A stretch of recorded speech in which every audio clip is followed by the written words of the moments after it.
ಸಿದ್ದರಾಮಯ್ಯ ಕೊರಳಿಗೆ ಮೂಡಾ ನಿವೇಶನ ಹಗರಣ ಸುತ್ತಿಕೊಳ್ತಾ ಇದೆ. ಇಂದು ಕುಮಾರಸ್ವಾಮಿ ಸಿಎಂ ಕುಟುಂಬದ ವಿರುದ್ಧ ಸಾಲು ದಾಖಲೆಗಳನ್ನು ಬಿಡುಗಡೆ ಮಾಡಿದರು.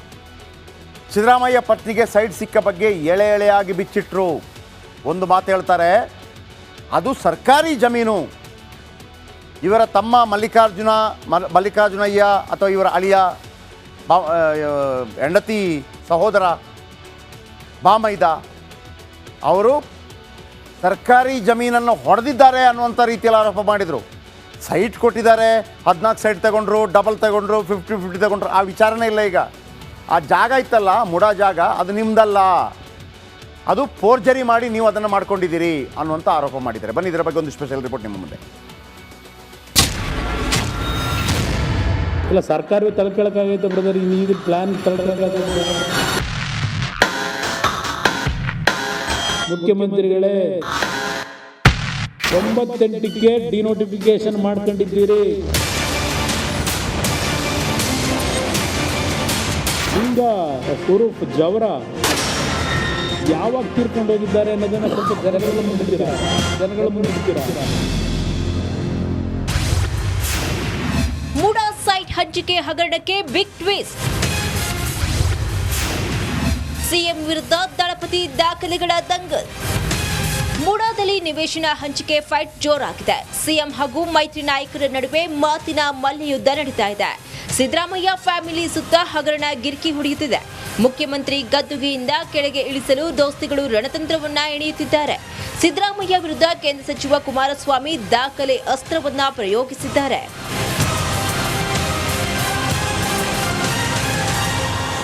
ಮೂಡಾ ಸೈಟ್ ಹಂಚಿಕೆ ಹಗರಣಕ್ಕೆ ಬಿಗ್ ಟ್ವಿಸ್ಟ್ ಕೊಟ್ಟಿರುವ ಕುಮಾರಸ್ವಾಮಿ, ಆ ಜಮೀನು ಯಾರದ್ದು? ಇದೇನು ಸಿಎಂ ಪಿತ್ರಾರ್ಜಿತ ಆಸ್ತಿನ? ಅವರ ಪತ್ನಿ ಏನು ದಾನ ಕೊಟ್ಟಿದ್ದಾರಾ ಅಂತ ಪ್ರಶ್ನಿಸಿದ್ದಾರೆ. ಒಬ್ಬ ರಾಜ್ಯದ ಮುಖ್ಯಮಂತ್ರಿ, ಅಯ್ಯೋ ನನ್ನ ಜಮೀನು, ನನ್ನ ಪತ್ನಿ ತಗೊಂಡಿರೋ ಜಮೀನು, ಅದು ಖರೀದಿ ಮಾಡಿರೋದು 62 ಕೋಟಿ ಕೊಟ್ಬಿಟ್ರೆ ಈಗಲೂ ತಗೊಂಡ್ಬಿಡ್ಲಿ, ಈ ಹೇಳಿಕೆ ಕೊಟ್ಟಿದ್ದಾರೆ. ಆ ಜಮೀನು ಯಾರದು? ಏನು ಇವ್ರ ಪಿತ್ರಾರ್ಜಿತ ಆಸ್ತಿನ? ಇಲ್ಲ ದಾನ ಕೊಟ್ರಲ್ಲ ಇವ್ರ ಹೆಂಡತಿ ತಮ್ಮ, ಅವ್ರು ಸಂಪಾದನೆ ಮಾಡಿದ್ದ ಆಸ್ತಿನ, ಪಿತ್ರಾರ್ಜಿತ ಆಸ್ತಿನ? ಅದು ಮುಖ್ಯಮಂತ್ರಿಗಳ ಧರ್ಮಪತ್ನಿ ಹೆಸರಿಗೆ ಆ ಪ್ರಾಪರ್ಟಿ ಬಂದಿರತಕ್ಕಂಥದ್ದನ್ನು ಏನಾದರೂ ಮಾಹಿತಿ ಇಟ್ಟಿದ್ದಾರಾ? 13 ಅಫಿಡವಿಟ್ನಲ್ಲಿ ಚುನಾವಣೆಗೆ ಅಫಿಡವಿಟ್ ಹಾಕಿದಾಗ ಯಾಕೆ ಅದನ್ನು ಮುಚ್ಚಿಟ್ಟಿದ್ರು? ಮತ್ತೆ 3 ವರ್ಷ ಏನು ಚರ್ಚೆ ಇಲ್ಲ ಅದರ ಬಗ್ಗೆ. ದಾನ ತಗೊಂಡ್ರು. 98ಕ್ಕೆ ಡಿನೋಟಿಫಿಕೇಶನ್ ಮಾಡ್ಕೊಂಡಿದ್ದೀರಿ. ಈ ಅವಧಿಯಲ್ಲಿ ನೀವು ರಾಜ್ಯದ ಗೌರವಾನ್ವಿತ ಉಪಮುಖ್ಯಮಂತ್ರಿಗಳು. ಈ ಒಂದು ಪ್ರಕರಣ ನಡೆದಾಗ ಕಾಂಗ್ರೆಸ್ ಸರ್ಕಾರದ ವಿರುದ್ಧ ದಳಪತಿ ಸಮರ ಸಾರಿದ್ದಾರೆ. ಸಿಎಂ ಕುರ್ಚಿಯಿಂದ ಕೆಳಗೆ ಇಳಿಸಲು ರಣಕಹಳೆಯನ್ನ ಮೊಳಗಿಸಿದ್ದಾರೆ. ಸಿಎಂ ಕುಟುಂಬಸ್ಥರ ಹೆಸರು ಹೇಳಿ ಬಹಿರಂಗ ಚರ್ಚೆಗೆ ರಣವಿಳಿಯನ್ನ ಕೊಟ್ಟಿದ್ದಾರೆ. Bureau report, republic Kannada. ಅಂದರೆ ಆ ಡಿನೋಟಿಫಿಕೇಶನ್ ಆದಾಗ ಇವರು ಉಪಮುಖ್ಯಮಂತ್ರಿ ಆಗಿ, ಅಂದರೆ JDS ಗೌರ್ಮೆಂಟೇ ಇತ್ತು, JH ಪಟೇಲ್ ಮುಖ್ಯಮಂತ್ರಿ, ಇವರು ಉಪಮುಖ್ಯಮಂತ್ರಿ. ಅಲ್ಲಿಗೆ ಬಂದು ನಿಂತಿದೆ. ಅಂದರೆ ಇಲ್ಲಿ ಆರೋಪ ಏನು ಗೊತ್ತಾ ಕುಮಾರಸ್ವಾಮಿ ಅವ್ರದ್ದು? ಮಲ್ಲಿಕಾರ್ಜುನಯ್ಯ ಖರೀದಿ ಮಾಡಿದ್ರು ಅಂತ ಹೇಳ್ತಾರಲ್ಲ, ಯಾರಿಂದ? ನಿಂಗ ಮತ್ತು ಜವರ. ನಿಂಗ ಮತ್ತು ಜವರ ಬಗ್ಗೆ ಹೇಳ್ತಾರಲ್ವಾ, ಅವರು ಜವರ ಉರ್ಫ್ ನಿಂಗ ಅವರಿಂದ ಪಡ್ಕೊಂಡೆ ಅಂತೇಳಿ. ನೋ, ಕುಮಾರಸ್ವಾಮಿ ಅವರು ಹೇಳ್ತಿರೋದು ಅಲ್ಲ, ಅದು ಸರ್ಕಾರಿ ಜಮೀನಾಗಿತ್ತು.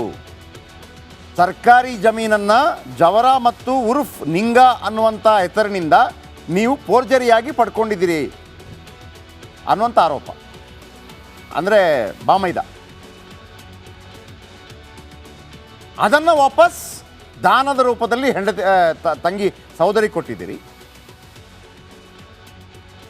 ಯಾಕೆ ಅದು ಮೂಡಾ ಮಾಡ್ಕೊಳ್ತು ಅಂತಂದರೆ, ಅದನ್ನು ಅಭಿವೃದ್ಧಿಪಡಿಸ್ತು ಅಂತಂದರೆ, ಅದು ಅವರದೇ ಭೂಮಿ, ನೀವು ಫೋರ್ಜರಿಯಾಗಿ ಮಾಡ್ಕೊಂಡಿದ್ದೀರಿ ಅಷ್ಟೇ. ಅರ್ಥ ಆಯ್ತಾ?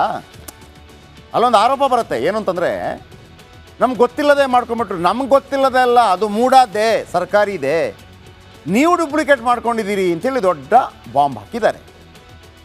ನೀವು ಡುಪ್ಲಿಕೇಟ್ ಮಾಡ್ಕೊಂಡಿಲ್ಲ ಅಂತಂದರೆ, ಡಿನೋಟಿಫೈ ಆಗಿಲ್ಲ ಅಂದರೆ 2013ರ ಅಫಿಡವಿಟ್ನಲ್ಲಿ ಹೇಳಬೇಕಿತ್ತಲ್ಲ. ಅಫಿಡವಿಟ್ ಅಂತಂದರೆ ಮುಖ್ಯಮಂತ್ರಿಗಳು ಅಥವಾ ಯಾರೇ ಶಾಸಕರು, ನಾಳೆ ನೀವು ಶಾಸಕರಾದರೆ ಅಥವಾ ನೀವು ಚುನಾವಣೆಗೆ ಸ್ಪರ್ಧೆ ಮಾಡಿದರೆ ನೀವು ನಿಮ್ಮ ಆಸ್ತಿ ಹೇಳಬೇಕು. ಎಷ್ಟು ಆಸ್ತಿ ಇದೆ, ನನಗೆ ಇದಿದೆ, ಮತ್ತೊಂದಿದೆ, ಬ್ಯಾಂಕಲ್ಲಿ ಎಷ್ಟಿದೆ, ಚರ ಆಸ್ತಿ ಎಷ್ಟಿದೆ, ಗಾಡಿ ಎಷ್ಟಿದೆ, ನನ್ನ ಹತ್ರ ಕೈಯಲ್ಲಿ ಉಂಗುರ ಎಷ್ಟಿದೆ, ಚಿನ್ನ ಎಷ್ಟಿದೆ, ನಿಮ್ಮದು ಮಾತ್ರ ಅಲ್ಲ, ನಿಮ್ಮ ಹೆಂಡತಿ ಬಳಿ ಎಷ್ಟಿದೆ, ನಿಮ್ಮ ಮಗಳ ಬಳಿ ಎಷ್ಟಿದೆ, ನಿಮ್ಮ ಮಗನ ಹಂಗೆಲ್ಲ ಬರುತ್ತೆ. ಅದನ್ನು ಅಫಿಡವಿಟ್ ಅಂತ ಸಲ್ಲಿಸ್ತಾರೆ. 2013ರಲ್ಲಿ ಸಲ್ಲಿಸಲಿಲ್ಲ. ನಿಮ್ಮ ಹೆಂಡತಿಗೆ ಅದಕ್ಕಿಂತ ಮೊದಲೇ ಅದು ಬಂದಿದ್ದರೆ ನೀವು ಸಲ್ಲಿಸಬೇಕಿತ್ತಲ್ಲ. ನೀವು ಸಲ್ಲಿಸಿದ್ದು 2018ರಲ್ಲಿ. ಈ ಗೋಜಲ್ ಇದೆ ಬಿಡಿ, ಅದನ್ನು ಸವಿಸ್ತಾರವಾಗಿ ಹೇಳ್ತಾ ಹೋಗ್ತೀವಿ. ಅದರ ನಡುವೆ ಈಗ ಯಾರೂ ಸಾಚಾಗಳಲ್ಲ ಇಲ್ಲಿ ಸಿಕ್ಕಾಕೊಂಡ್ರೆ. ಈ 3 ಪಾರ್ಟಿ ಮಾಡಿದ ತಪ್ಪು ನಿಮ್ಗೆ ಹೇಳ್ತೀನಿ. ಕಾಂಗ್ರೆಸ್ ಮಾಡಿದ ಮೊದಲ ತಪ್ಪು ಹೇಳ್ತೀನಿ ಏನು ಅಂತ. ಸಿದ್ದರಾಮಯ್ಯ ವಿರುದ್ಧ HDK ಒಂದು ಸ್ಫೋಟಕ ಆರೋಪ ಮಾಡಿದ್ದಾರೆ. ಏನಪ್ಪ ಅಂತಂದರೆ, ಜಲದರ್ಶಿನಿ ಗೆಸ್ಟ್ ಹೌಸ್ಗೆ ಸಬ್ ರಿಜಿಸ್ಟರ್ ಕರೆಸಿದ್ರು ನೀವು, 14 ಮುಡಾ ಸೈಟ್ ಒಂದೇ ದಿನದಲ್ಲಿ ರಿಜಿಸ್ಟರ್ ಮಾಡಿಸ್ಕೊಂಡ್ರಿ ಹೆಂಡತಿ ಹೆಸರಿಗೆ. ಆದರೆ ಇದೀಗ ಸೈಟ್ ಬೇಕಿದ್ರೆ ಮರಳಿಸ್ತೀವಿ, ದುಡ್ಡು ಕೊಡಿ ಅಂತ ಕೇಳ್ತಾ ಇದ್ದೀರಿ. 62 ಕೋಟಿ ಕೊಡಿ ಅಂತ ಕೇಳ್ತಾ ಇದ್ದೀರಿ, ವಾಪಸ್ ಕೊಡ್ತೀವಿ ಬೇಕಿದ್ರೆ ಅಂತ ಕೇಳ್ತಾ ಇದ್ದೀರಿ. ಏನು ನೀವು ಕೊಡೋದು, ಏನು ನೀವು ತಗೊಳ್ಳೋದು, ಅಸಲಿಗೆ ಅದು ಯಾರಪ್ಪನ ಆಸ್ತಿ ಅಂತ ಹಣ ಕೊಡಬೇಕು. ಅದು ಸರ್ಕಾರಿ ಜಮೀನು.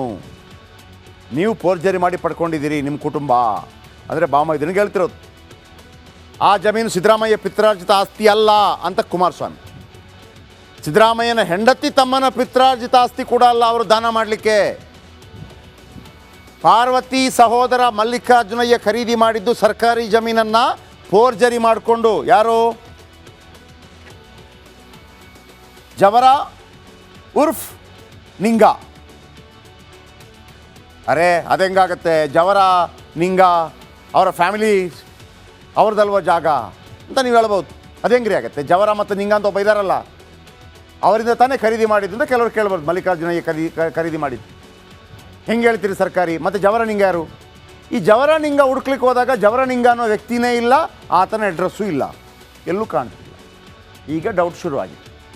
ಇದು ಇದು ನೀವು ಸೈಟ್ ತಗೊಳ್ಳಿದಿ ಅಂತಲ್ಲ, ಜಾಗನೇ ನಿಮ್ದಲ್ಲ ಅಂತ ಆರೋಪ ಕುಮಾರಸ್ವಾಮಿದು. ಮೊನ್ನೆ ವಿಜೇಂದ್ರ ಕೂಡ ಇದೇ ಆರೋಪ ಮಾಡಿದರು, ಅದು ಹೈಲೈಟ್ ಆಗಲಿಲ್ಲ. ಈಗ BJP ತಪ್ಪೇನು? ಓಕೆ, ಸಿದ್ದರಾಮಯ್ಯ ಪ್ರಕಾರ ಆ ಜಮೀನು ಪತ್ನಿಯ ತಮ್ಮನಿಗೆ ಸೇರಿದ್ದು. ಓಕೆ, ಪಾರ್ವತಿಯವರಿಗೆ ದಾನವಾಗಿ ಬಂದಿರುವ ಭೂಮಿ ತಮ್ಮನಿಂದ. ಓಕೆ, ಆಮೇಲೆ ಹೇಳ್ತೀರಿ ನಮ್ಮ ಜಮೀನು ಮುಡಾ ಅಕ್ರಮವಾಗಿ ಕಬಳಿಕೆ ಮಾಡಿದೆ ನಮಗೆ ಗೊತ್ತಿಲ್ಲದೆ. ಓಕೆ, ನಾವೇ ಮುಡಾಗೆ ಜಮೀನು ಕೊಟ್ಟು ಪರಿಹಾರ ಕೇಳ್ತಾ ಇಲ್ಲ. 2005ರಲ್ಲಿ ಜಿಲ್ಲಾಧಿಕಾರಿ ಭೂ ಪರಿವರ್ತನೆ ಮಾಡಿದರು. ನಿವೇಶನ ಮಾಡುವ ಆ ಜಮೀನು ಕೃಷಿ ಭೂಮಿಯೇ ಆಗಿತ್ತು. ನನ್ನ ಮೈದುನ ಮಲ್ಲಿಕಾರ್ಜುನ 2010ರಲ್ಲಿ ದಾನ ಕೊಟ್ಟಿದ್ದಾರೆ. ಅಸಲಿಗೆ ನಮಗೆ ಸೈಟ್ ನೀಡಿದಾಗ ಇದ್ದಿದ್ದು BJP ಸರ್ಕಾರ. BJP ಸರ್ಕಾರ ಭೂಮಿ ಕೊಟ್ಟಿದೆ, ಈಗ ಅದೇ ಹೋರಾಡ್ತಾ ಇದೆ. ಇದರಲ್ಲೂ ಪಾಯಿಂಟ್ ಇದೆ. ನಿಮ್ಮ ಸರ್ಕಾರ ಇದ್ದಾಗ ನಮ್ಗೆ ಕೊಟ್ಟಿದ್ದು, ತಪ್ಪುದಾದರೆ ಕೊಡಬಾರ್ದಿತ್ತು. ನೋಡಿ, ಕುಮಾರಸ್ವಾಮಿ ಏನು ಆರೋಪ ಮಾಡಿದರು? ಅದು ಸರ್ಕಾರಿ ಭೂಮಿನೇ. ಸಿದ್ದರಾಮಯ್ಯ ಹೇಳ್ತಿದ್ದಾರೆ, ಯಾರು ಕೊಟ್ಟಿದ್ದು ನಮಗೆ? ನಾವು ಕೇಳಿದ್ವಾ? ನಾವು 50-50 ಕೊಡಿ ಅಂತ ಅಂದ್ವಿ, ಅಲ್ಲೇ ಕೊಡಬೇಕು ಅಂತ ನಾವು ಕೇಳಿದ್ವಾ? ಎಲ್ಲಾದರೂ ಬರೆದಿದ್ವಾ? ನೀವು ಕೊಟ್ರಿ. ಇಲ್ಲೊಂದು ಡೌಟ್ ನೋಡಿ ವೀಕ್ಷಕರೇ, ಹೇಳದ ಕೇಳದೆ ಮುಡಾ ಅದನ್ನು ನಿವೇಶನವನ್ನಾಗಿ ಮಾಡಿಕೊಟ್ಟಿತ್ತು ಅಂತಂದರೆ, ಆ ಹೇಳಿಕೆಗೂ ಆ ಕಾರ್ಯಕ್ಕೂ ಕುಮಾರಸ್ವಾಮಿ ಹೇಳಿದ್ದಕ್ಕೂ ಏನೋ ಲಿಂಕ್ ಕಾಣ್ತಾ ಇದೆ ನನಗೆ. ಹೇಗೆ ನಾಗೇಂದ್ರ ವಿಚಾರದಲ್ಲಿ ಒಂದು ಮಾತನ್ನು ನಾವು ಹೇಳಿದ್ವಿ, ನಾಗೇಂದ್ರ ಒಂದು ವೇಳೆ ಭ್ರಷ್ಟಾಚಾರ ಮಾಡಿದರೆ ಇವರೆಲ್ಲ ಸೇರಿ ಫೋಟೋ ಫ್ರೇಮ್ ಯಾಕೆ ತಗೊಂಡ್ರು ರಾಜೀನಾಮೆ ಕೊಟ್ಟಾಗ? ಎಲ್ಲೋ ದಾಲ್ಮೆ ಕುಚ್ ಕಾಲ ಹೇ ಅಂತ.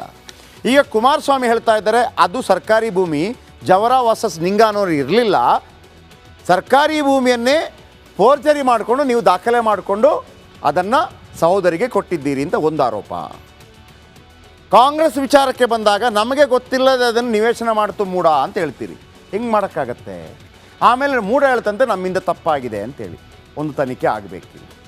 ಆಯಿತು, ಈಗ ಕುಮಾರಣ್ಣ ಬಂದು ಫುಲ್ಲು ರೋಷಾವೇಶದಲ್ಲೆಲ್ಲ ಮಾತಾಡಿದ್ರಲ್ಲ, ಏನು ಕುಮಾರಣ್ಣನ ಪಾರ್ಟಿಯನ್ನು ಸಾಚಾನ ಈ ವಿಚಾರದಲ್ಲಿ? ಬನ್ನಿ ಅದರ ಬಗ್ಗೆ ಹೇಳ್ತೀನಿ. JDS ತಪ್ಪೇನಿದೆ ಇಲ್ಲಿ? CN ಮಂಜೇಗೌಡ ಅಂತ JDSನ ಒಬ್ಬರು MLC ಇದ್ದಾರೆ.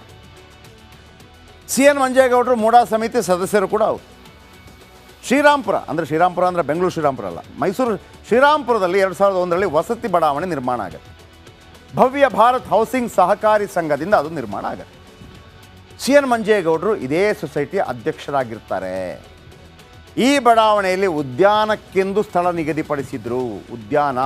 ಉದ್ಯಾನ ಅಂತಂದರೆ ನೀವು ಒಮ್ಮೆ ಉದ್ಯಾನವನ ಮಾಡಿದರೆ, ಈಗ ಲಾಲ್ಬಾಗ್ ಎಲ್ಲ ಇದೆಯಲ್ಲ, ಲಾಲ್ಬಾಗ್ ಕಬ್ಬನ್ ಪಾರ್ಕ್, ಸಿದ್ದರಾಮಯ್ಯನವರು ಹೇಳ್ತಾರಲ್ಲ, ನಿಮ್ಮಪ್ಪ ನನಗೆ ಮುಖ್ಯಮಂತ್ರಿ ಆಗೋದಿಲ್ಲ ಅಂತ ಹೇಳೋ ರೀತಿಯಲ್ಲಿ ಯಾರಪ್ಪ ಬಂದರೂ ಕೂಡ ಅದನ್ನು ಚೇಂಜ್ ಮಾಡೋಕ್ಕಾಗಲ್ಲ ಅಂತ ಅವರ ಸ್ಟೈಲಲ್ಲಿ ಹೇಳಿದ್ರು. ಉದ್ಯಾನಕ್ಕಿಟ್ಟ ಭೂಮಿಯನ್ನು ನೀವು ಏನೇ ತಿಪ್ಪರ್ಲಾಗ ಹೊಡೆದ್ರೂ ಕೂಡ ಚೇಂಜ್ ಮಾಡೋಂಗಿಲ್ಲ. ಅದು ಉದ್ಯಾನವನವಾಗಿಯೇ ಇರಬೇಕು. ಅದು ರೂಲ್.